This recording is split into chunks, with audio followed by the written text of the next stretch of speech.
الحمد لله نحمده ونستعينه ونستغفره ونؤمن به ونتوكل عليه ونعوذ بالله من شرور أنفسنا ومن سيئات أعمالنا من يهده الله فلا مضل له ومن يضلل فلا هادي له ونشهد أن لا إله إلا الله وحده لا شريك له ونشهد أن سيدنا ومولانا محمدا عبده ورسوله أما بعد فقد قال الله تبارك وتعالى في القرآن المجيد والفرقان الحميد أعوذ بالله من الشيطان الرجيم بسم الله الرحمن الرحيم يا أيها الذين آمنوا اتقوا الله وكونوا مع الصادقين وقال رسول الله صلى الله عليه وسلم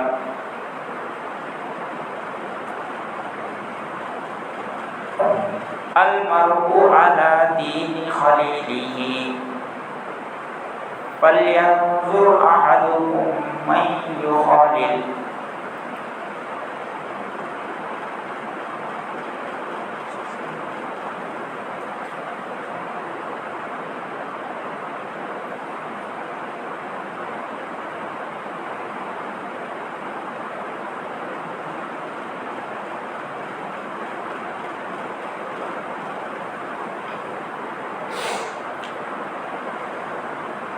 عزیز دوستوں بزرگوں اور دینی بھائیوں،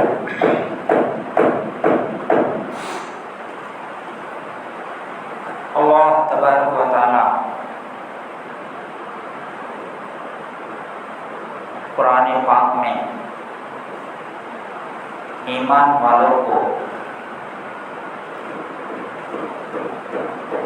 جو آیت پڑھی گئی ہے اس میں دو حکم دیے ہیں۔ یہ حکم صرف ایمان والوں کو ہے، غیر ایمان والوں کو نہیں ہے۔ یا ایھا الذین آمنوا اتقوا اللہ، اے ایمان والو تم اللہ سے ڈرو، یعنی ایمان تم لا چکے ہو، بہت بڑی فضیلت تم نے حاصل کر لیا ہے، بہت بڑی دولت تم کو مل چکی ہے، اس کے ساتھ ساتھ اس دولت کے ساتھ، ایمان کی دولت کے ساتھ تمہارے اندر تقوی کی دولت بھی ہو، تمہاری زندگی میں تقویٰ ہو، تمہاری زندگی میں ہمارا ڈر ہو، ہمارا خوف ہو۔ یا ایھا الذین آمنوا اتقوا اللہ، اے ایمان والو اللہ سے ڈرو، تقویٰ اختیار کرو۔ تو اللہ تعالیٰ تقویٰ اختیار کرنے کا حکم دیا،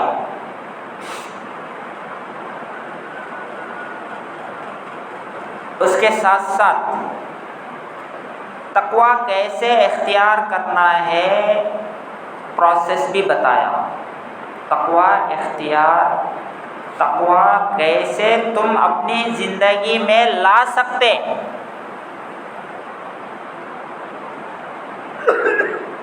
وہ مسئلہ بھی حل کر دیا۔ وَكُونُوا مَعَ الصَّادِقِينَ،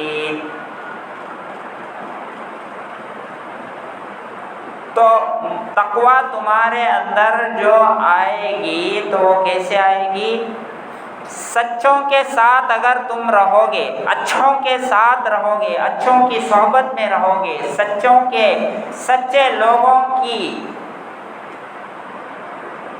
سنگت میں رہو گے،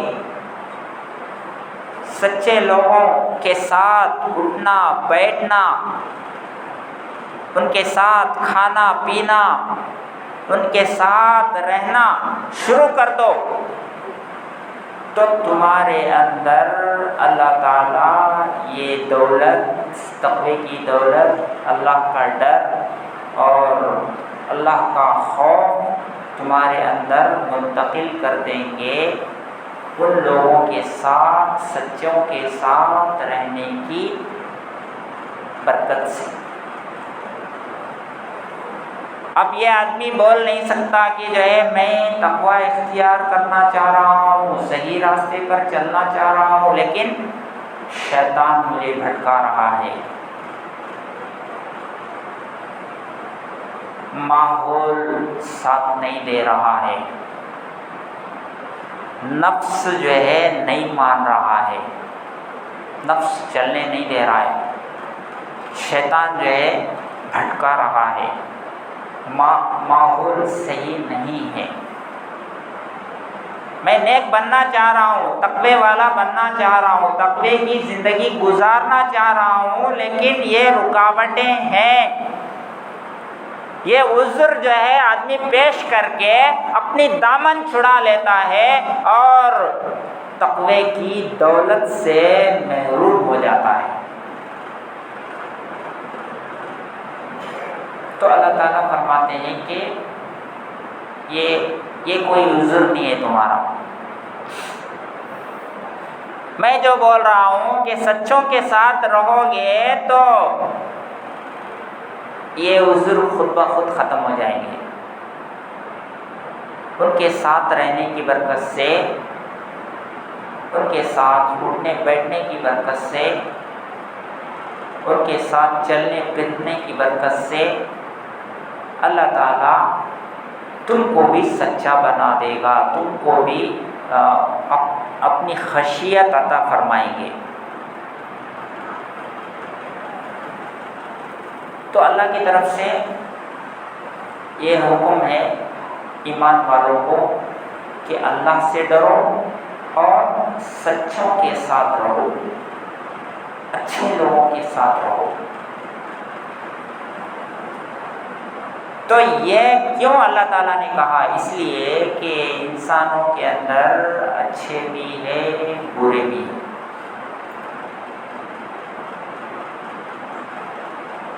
تو اگر انسان اچھا بننا چاہتا ہے تو ظاہر ہے کہ اس کو اچھے لوگوں کے ساتھ رہنا پڑے گا، اچھے لوگوں کے ساتھ رہے گا تو اچھا بنے گا، اور اگر خراب لوگوں کے ساتھ اٹھتا ہے بیٹھتا ہے، ان کے ساتھ رہنا سہنا کرتا ہے، تو اس کا اثر جو ہے یہ قبول کرتا ہے، یعنی جیسے لوگوں کے ساتھ یہ اپنا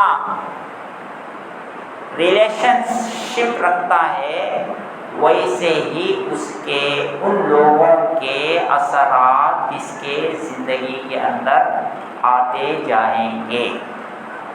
خراب لوگوں کے ساتھ رہے گا تو خرابیاں جو ہے اپنے اندر لے لے گا، اچھے لوگوں کے ساتھ رہے گا تو اچھائیاں جو ہے اپنے اندر داخل کرے گا۔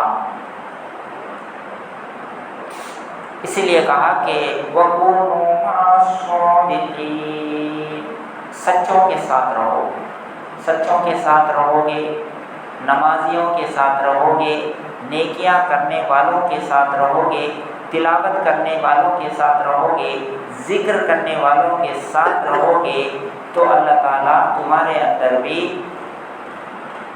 تقوی کی دولت داخل کر دیں گے، منتقل کر دیں گے، ریفر کر دیں گے، اس کو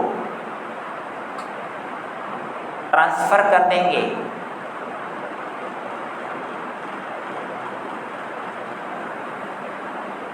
تو انسان کے اوپر ماحول کا اثر ہوتا ہے، چیزوں کا اثر ہوتا ہے، ماحول کا بھی اثر ہوتا، چیزوں کا بھی اثر ہوتا ہے، چیزوں سے انسان اثر لیتا ہے۔ اسی لیے اللہ کے نبی صلی اللہ علیہ وسلم نے کیا فرمایا کہ جو لوگ گھوڑے پالتے ہیں، جو لوگ گھوڑے پالتے ہیں ان کے اندر جو ہے وہ گھمنڈ زیادہ ہوتا ہے، تکبر، میں پن، تو گھوڑے کے اندر وہ چیز ہے، جانور ہے لیکن وہ جانور کا اثر انسان کے اوپر پڑتا ہے۔ اور بالمقابل بکریاں پالنے والوں کے، کہ بکریاں پالنے والوں کے اندر عاجزی ہوتی ہے، چھوٹا پن ہوتا ہے ان کے اندر، نرمی ہوتی ہے ان کے اندر۔ کیوں؟ اس لیے کہ بکرے جب چرنے جاتے ہیں تو اس کو دوڑاتے ہیں، ادھر ادھر ادھر بھاگ، کبھی ادھر بھگا رہا ہے، کبھی ادھر بھگا رہا ہے، بھاگ بھاگ کے اس کا دل نرم ہو گیا، اس کا دل کیا ہے؟ نرم۔ تو جانوروں کے اثرات انسان کے اوپر پڑ رہے ہیں، جانوروں کے اثرات جب انسان کے اوپر پڑ رہے تو اچھے انسان کا اثر انسان پر کیوں نہیں پڑتا؟ آپ بتائیے، خود سوچ سکتے ہیں۔ اسی لیے اللہ کے نبی صلی اللہ علیہ وسلم نے کیا فرمایا؟ درندے کی بنا ہوا ڈریس مت پہنو۔ درندہ یعنی شیر ہے، چیتا ہے، اس کا بنا ہوا، اس کے کھال سے، اس کے چمڑے سے بنا ہوا لباس، اس کو یوز مت کرو۔ کیوں؟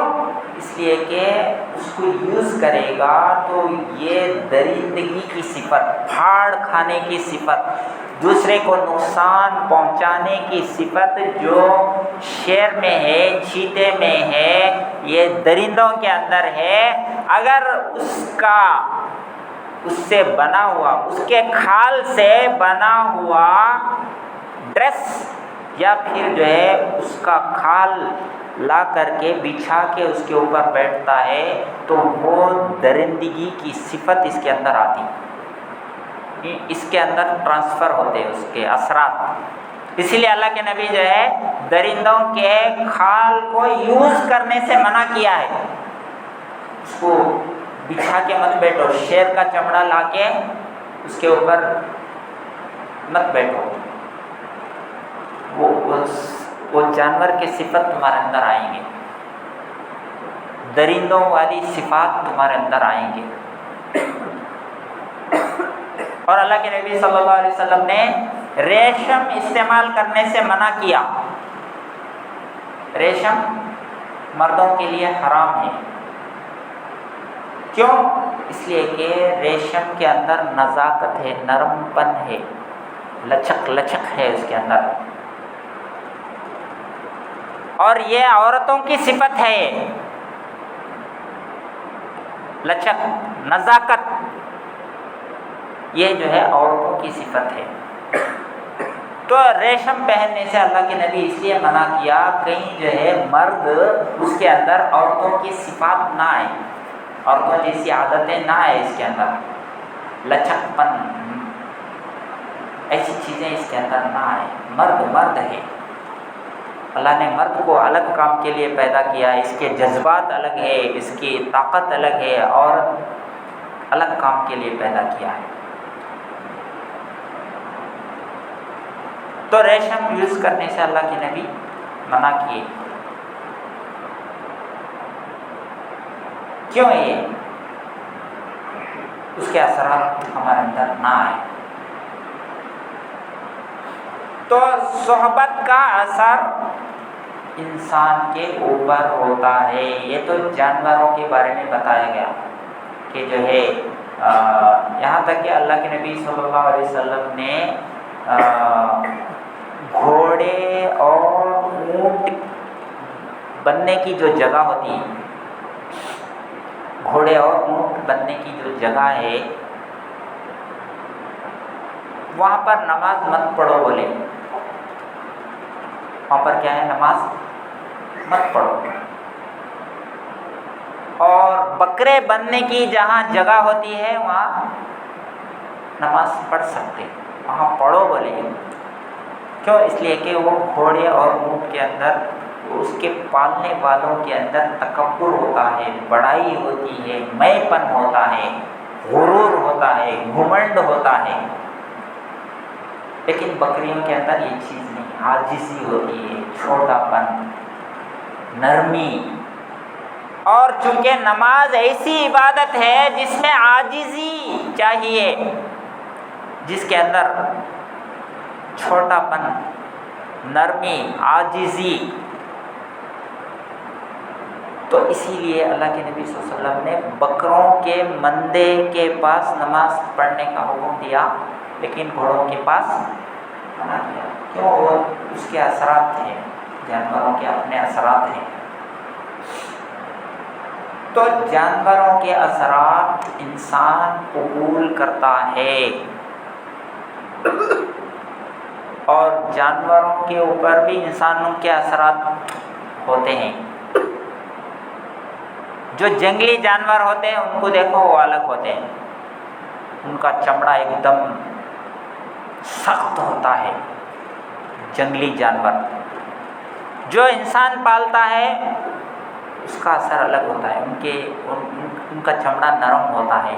وہ انسان کا ایفیکٹ اس جانور کے اوپر پڑا،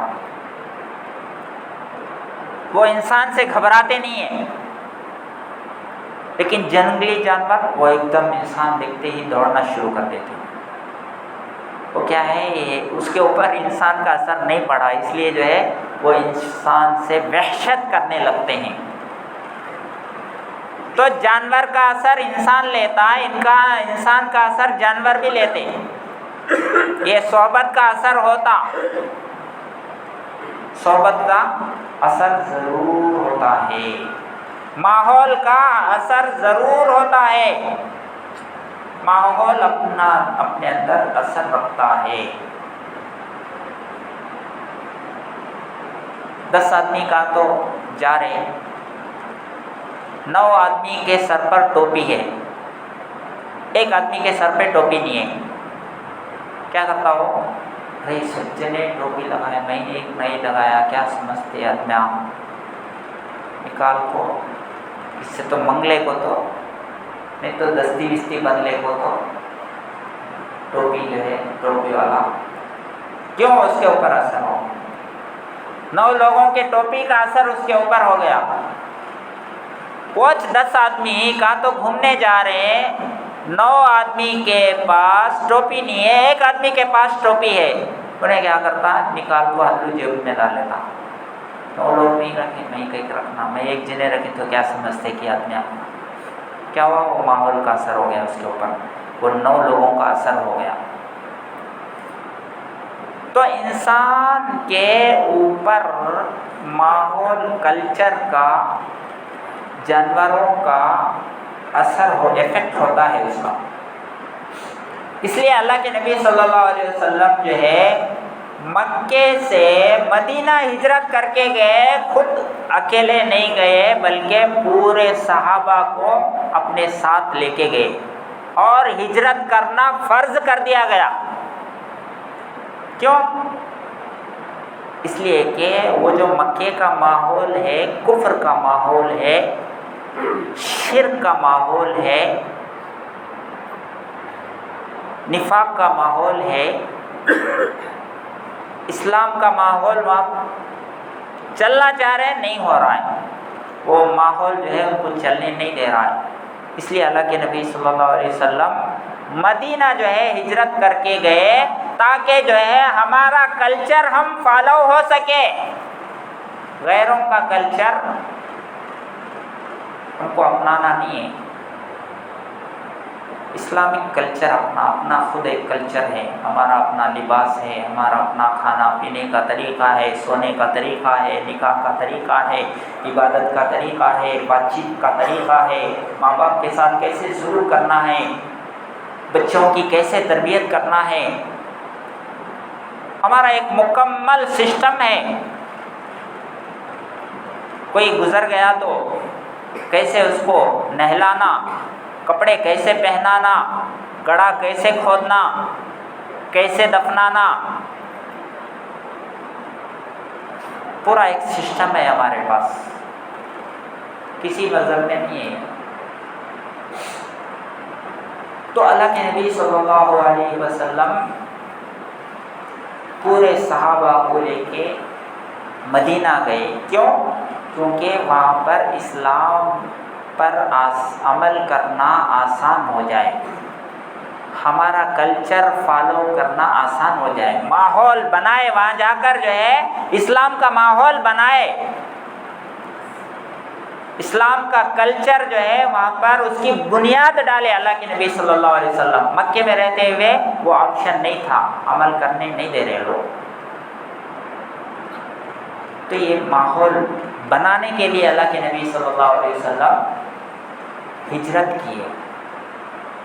ہمارا کلچر، ہمارا سوسائٹی پیدا کرنے کے لیے، ماحول بنانے کے لیے، کیوں؟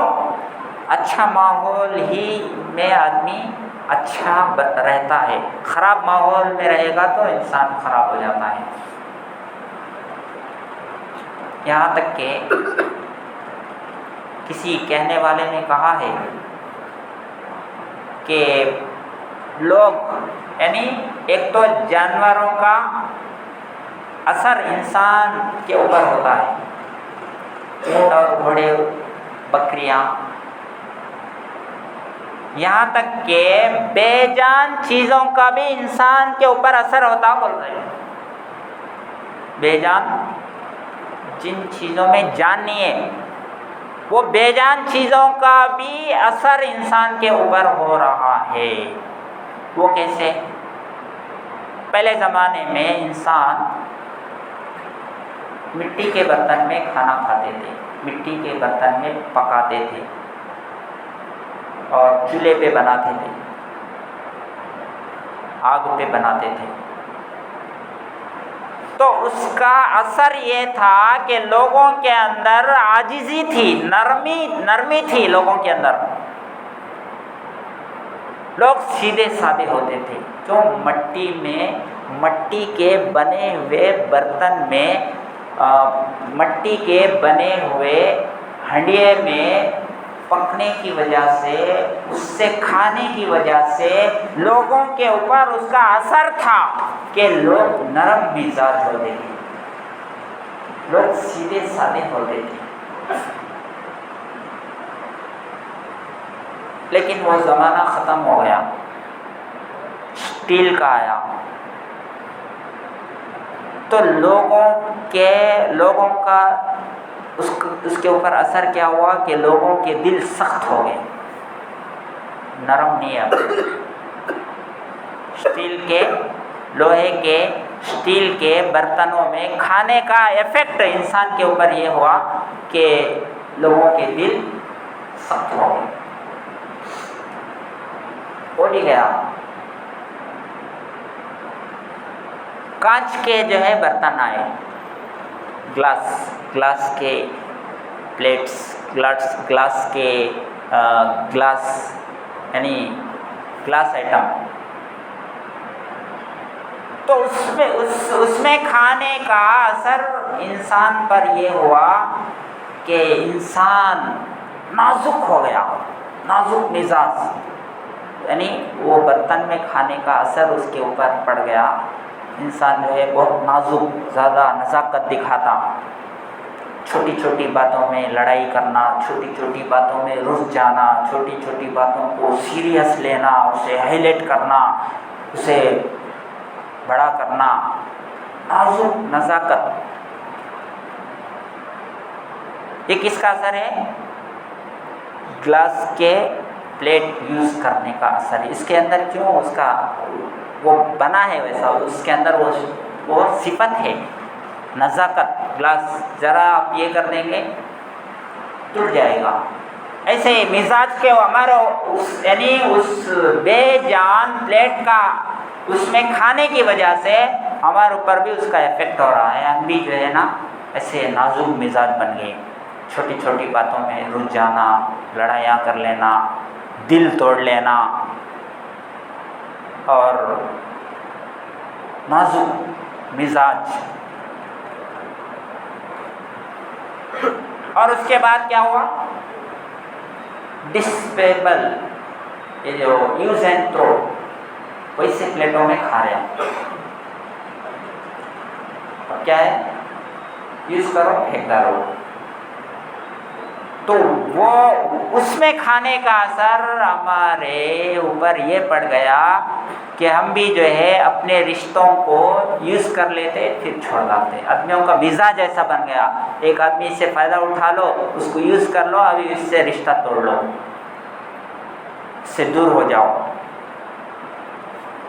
جس سے جو فائدہ حاصل ہو رہا ہے اسے یوز کرو, اس کے بعد اس کے کونے میں پھینک دو, ختم. اس سے کام نکل گیا, اب بات نہیں کچھ نہیں, بس کام سے مطلب ہے, خود غرض, سیلفش. وہ یوز اینڈ تھرو پلیٹوں میں کھانے کا اثر ہے. ایسے ہی بن رہا ہے سب. تو انسان کے اوپر جانوروں کا بھی اثر ہوتا, انسان کے اوپر بے جان چیزوں کا بھی اثر ہوتا, انسان کے اوپر ماحول کا اثر ہوتا. اس لیے کیا اللہ تعالیٰ فرماتے ہیں یا ایھا الذین آمنوا اتقوا اللہ وکونوا مع الصادقین. اے ایمان والو, اللہ سے ڈرو اور سچوں کے ساتھ رہو. اچھوں کے ساتھ رہو گے تو ان کی اچھائی تمہارے اندر ٹرانسفر ہوگی. بروں کے ساتھ رہو گے تو ان کی برائی تمہارے اندر ٹرانسفر ہوگی, تم بھی برے انسان بن جاؤ گے, تو پھر تقوی کی دولت سے تم محروم ہو جاؤ گے. تو تم چاہتے ہو کہ تقوی کی دولت ہمارے اندر آئے, اللہ کا ڈر آئے, اللہ کا خوف آئے, نیک انسان بنوں, دنیا میں کامیاب ہو جاؤں, آخرت میں کامیاب ہو جاؤں, اللہ کا محبوب بنوں, مخلوق کا محبوب بنوں, تو پھر تقوی کی دولت اپنے اندر پیدا کرو, نیکوں کے ساتھ رہو, تو یہ سب چیزیں تم کو حاصل ہوں گی. سلیمان علیہ السلام نے بھی دعا کی ہے, وَادْخُلْنِي بِرَحْمَتِكَ فِي عِبَادَكَ الصَّالِحِينَ. اے اللہ, مجھے اپنی رحمت سے نیک لوگوں میں داخل فرما. نیک, صالح, اچھے لوگ, سچے لوگوں میں اے اللہ میرا شمار عطا فرما. سلیمان علیہ السلام جبکہ وہ سچوں کے سچے ہیں, اچھوں کے اچھے ہیں, پھر بھی جو ہے انہوں ریکویسٹ کر رہے اللہ سے, اے اللہ مجھے نیک لوگوں میں شامل فرما, اچھے لوگوں میں شامل فرما. تو ہم اور آپ کو اس میں پیغام ہے کہ ہم یعنی نبی جب یہ ریکویسٹ کر رہا ہے تو ہم تو اس کے زیادہ مستحق ہے کہ ہم نیک لوگوں کے ساتھ رہیں. توفنا مسلما والحقنی بالصالحین. یوسف علیہ السلام نے بھی دعا کی, اے اللہ مجھے موت عطا فرما اسلام کی حالت میں, مسلمان ہونے کی حالت میں, اور والحقنی بالصالحین, نیک لوگوں میں مجھے شمار فرما. تو ہمیں چاہیے کہ ہم نیک لوگوں کی صحبت میں رہے تو انشاءاللہ ہم نیک بنیں گے. امام غزالی رحمۃ اللہ علیہ فرماتے ہیں کہ نیک لوگوں کی صحبت میں رہا کرو. نیک لوگوں کی صحبت جو ہے وہ بہتر ہے. شیطان سے بھی زیادہ, یعنی برے لوگوں کی صحبت میں مت رہو. برے لوگوں کی صحبت جو ہے وہ شیطان سے بھی زیادہ ہوتا ہے. وہ کیسا؟ شیطان جو ہے صرف برائی کرنے کا دل میں بات ڈالتا. ذرا جو ہے سنیما دیکھ لو, ذرا شراب پی لو, گناہ کر لو, بد نظری کر لو، صرف وسوسہ ڈالتا شیطان، لیکن برا ساتھی جو ہے وہ صرف وسوسہ نہیں ڈالتا بلکہ اسے ایک دو گھونٹ شراب پلاتا ہے، اس کو زبردستی جو ہے کھینچ لے کے جائے گا برائی کی طرف۔ تو برا دوست جو ہے وہ شیطان سے بھی ڈینجر ہے۔ امام غزالی رحمۃ اللہ علیہ فرماتے ہیں برے صحبت سے اپنے آپ کو بچاؤ۔ اور ایک اللہ والے کہتے ہیں کہ نیک انسان کے ساتھ، نیک لوگوں کے ساتھ تمہیں پتھر اٹھانا پڑے، یعنی محنت کرنا پڑے تو بھی انہی کی سنگت میں رہو، اگرچہ برے لوگوں کے ساتھ تمہیں بریانی کھانے کا موقع مل جائے تو بھی ان کے ساتھ مت بیٹھو، کیوں؟ وہ تمہارے کو برباد کر دیں گے۔ اللہ تعالیٰ عمل کی توفیق عطا فرمائے، جو سنت نہیں پڑے وہ سنت ادا کرے۔